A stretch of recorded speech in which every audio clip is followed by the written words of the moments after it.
As a journalist, I have seen my fair share of horrific things, but nothing could have prepared me for the darkness that awaited me when I stumbled upon a cult that was rumored to be conducting human sacrifices in a remote village.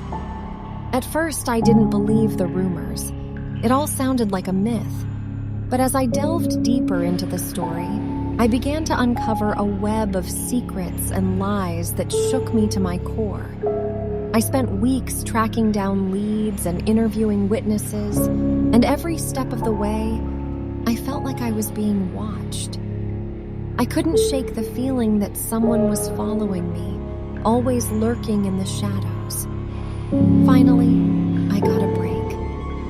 A local farmer told me that he had seen strange lights and heard eerie chanting coming from an old barn on the outskirts of the village. I knew I had to investigate. I made my way to the barn, my heart pounding in my chest. The door was unlocked, and as I stepped inside, I was hit by a wave of putrid air. The smell of death was overwhelming. In the dim light, I could make out the figures of people dressed in black robes. They were gathered around a makeshift altar, their faces obscured by hoods. I could hear the sound of a woman screaming, and I knew I had to act fast. I reached for my phone to call the police, but it was gone. Panic set in as I realized that my every move had been watched.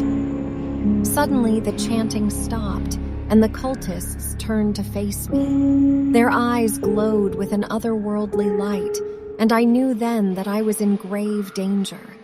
I turned to run, but it was too late. Strong hands grabbed me from behind, and I was dragged to the altar. As they began to chant again, I knew that my time was up. But as the blade descended, I saw something that chilled me to the bone.